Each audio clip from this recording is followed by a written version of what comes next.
जय हिंद सभी को। अगले वीडियो में हमने बताया था धार्मिक जो है स्वतंत्रता का अधिकार हमारा क्या है। आर्टिकल 28 में भी ये बता दिया गया था आप सभी को कि जो है सरकारी ढंग से चल रहे संस्थान पर कोई भी जो है टैक्स नहीं लगाया जाएगा। उसके बाद बात आती है आर्टिकल 29 की। आर्टिकल 29 और 30 दोनों में जो है अल्पसंख्यकों के लिए कुछ विशेष सुविधा दी गई है। अल्पसंख्यकों के हित की बात की गई है। अल्पसंख्यकों के संस्कृति और शिक्षा संबंधी अधिकार दिए गए हैं। तो इनमें जो अधिकार हैं वो आर्टिकल 29 और 30 में है। तो आर्टिकल 29 क्या है, पहले इसके बारे में हम जानेंगे। आर्टिकल 29 में कहा गया है कि अल्पसंख्यकों को जो है अल्पसंख्यकों के हित में जो बात कही गई है वो ये है कि कोई भी जो है अल्पसंख्यक है उसको ये कहकर नहीं कहीं से भगा दिया जाता है किसी स्थान से या किसी, जैसे मान लीजिए कि कोई अल्पसंख्यक है, ठीक है, कोई जैन धर्म का आदमी है, तो किसी संस्थान, कोई संस्थान चल रहा है, चाहे वो शिक्षण संस्थान हो, चाहे वो कोई सभा हो, कोई भी स्थान हो, तो इसे यह कहकर नहीं रोका जा सकता है कि तुम जो है जैन धर्म से हो और तुम यहाँ पे नहीं आ सकते हैं। अब ऐसी करके उसे रोका नहीं जा सकता है, ठीक है। लेकिन ऐसी बात भी नहीं है कि अब जो है कहीं गलत जगह पे ही आप पहुँच जाएं कि नहीं रोका जाएगा, ऐसी भी बात नहीं होती है। तो कुछ जो है इसके बारे में चर्चा की गई है, लेकिन बस यहाँ पे पहली बात तो आर्टिकल 29 में यही कहा गया है कि किसी को जो है ये धार्मिक के आधार पर जो है अल्पसंख्यक के आधार पर कि ये इस धर्म का है और वो उस धर्म का है, तो इस आधार पे किसी को जो है किसी भी सभा में या तो फिर जो है किसी भी जगह पे उसे रोका नहीं जा सकता। उसकी भाषा संस्कृत के आधार पर यह नहीं कहा जाएगा कि वो इस संस्थान में जो है प्रवेश नहीं पा सकता। मान लीजिए कि कोई, जैसे यहाँ पे हमने कल बात किया था संपूर्णानंद संस्कृत विश्वविद्यालय की, तो संपूर्णानंद संस्कृत विश्वविद्यालय में अक्सर पंडित लोग यानी कि जाते हैं जो कि जिन्हें संस्कृत से शिक्षा चाहिए होती है। लेकिन अब बात आती है कि मान लीजिए कोई मुस्लिम जाके वहाँ पे संस्कृत से शिक्षा लेना चाहता है, तो उसे मुस्लिम का देकर या तो फिर उसकी भाषा और संस्कृत को बताकर ये नहीं कहा जा सकता है कि वह लड़का या तो फिर जो है वो शिक्षार्थी उस संस्थान में जाके प्रवेश लेकर पढ़ नहीं सकता है, भाषा का ज्ञान नहीं प्राप्त कर सकता, इसके आधार पर उसे रोका नहीं जा सकता है।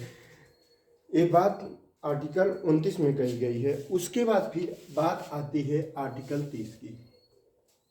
आर्टिकल 30 में क्या कहा गया है, अल्पसंख्यकों के शिक्षा। देखिए, कोई भी अल्पसंख्यक होगा, चाहे वो भाषा के आधार पे, चाहे वो धर्म के आधार पे होगा, चाहे वो किसी भी आधार पे, संस्कृत के आधार पे होगा, तो यदि वह अल्पसंख्यक है तो उसे जो है थोड़ा दबापन महसूस करना पड़ता है, उसे जो है बहुत ही दिक्कतों का सामना करना पड़ता है। मान लीजिए यहीं पर देखिए, जाति को धर्म पे आप क्यों जाते हैं, जाति में ही देखिए, यदि बहुत बड़ी यादवों की बस्ती है और 2-4 पंडित लोग हैं, तो फिर यादवों को जो है अधिक संख्या के कारण ही बहुत अच्छा खासा उन्हें एडवांटेज मिल जाता है जाति का, और जो है पांडे लोग जो या तो फिर जो पंडित लोग हैं वो कम हैं, तो उन्हें जो है उसका डिसएडवांटेज तो नहीं कहेंगे, लेकिन हाँ फिर भी अब ये बात नहीं है कि दबा के, क्योंकि देखिए संविधान में संतुलन बनाने के लिए बहुत सी बातें कही गई हैं, लेकिन फिर भी यदि बात कई जगहों की आती है तो वहाँ पे न चाहते हुए भी किसी को फायदा तो किसी को नुकसान का सामना हो ही जाता है, ठीक है।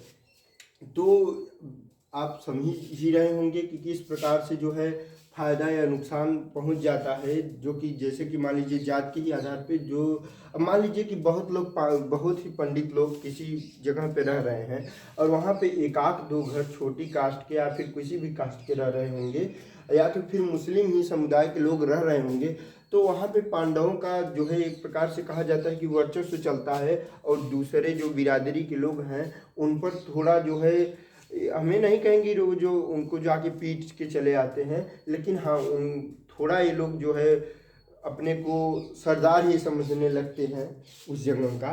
उसके बाद फिर बात आती है कि अल्पसंख्यकों की शिक्षा का संरक्षण। अल्पसंख्यकों को जो है सरकार ने शिक्षा के लिए कहा है। मान लीजिए कि कोई जैन धर्म का व्यक्ति है, ठीक है, तो जैन धर्म में आप लोग जानते ही होंगे कि जो है कोई श्वेत वस्त्र पहन के आते हैं, कोई जो है नंगे ही चले आते हैं। लेकिन इसमें कहा गया है आर्टिकल 29 में कि उनको उनके धर्म क्या, संस्कृति क्या, पहनाए वेशभूषा के आधार पे आप जो है किसी विद्यालय में या फिर किसी संस्थान में प्रवेश से नहीं रोक सकते हैं।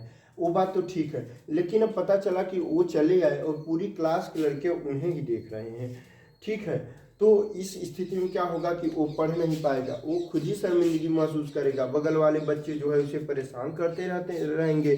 तो इसलिए क्या होता है, सरकार ने उनको जो है कही कि यदि मान लीजिए बहुत अधिक जो अच्छे वेशभूषा में हैं या फिर दूसरे समुदाय के लोग हैं और जो जैन धर्म का आ गया, उसे जब दिक्कत की सामना होगी तो वो जो है अपने लिए विद्यालय खोल सकता है, यानी अपनी जात के लिए। अब वो अल्पसंख्यक है तो इसलिए जो है शिक्षा लेने से संकोच नहीं करेगा, इसलिए कि वो जो इस संकोच न करे और वह विद्यालय खोल सकता है। और उसका जो खर्च है वो सरकार वहन करेगी, उसे सरकार जो है खर्च देगी। जिस प्रकार से सभी विद्यालयों को खर्च देगी उसी प्रकार सरकार वहाँ भी खर्च देगी। लेकिन बशर्ते बात ये होगी कि वहाँ पे धर्म की पढ़ाई नहीं होगी, वहाँ पे क्या होगी, जो जिस प्रकार से अन्य विद्यालयों में शिक्षा दी जाती है उसी प्रकार से उस विद्यालय में भी शिक्षा दी जाएगी।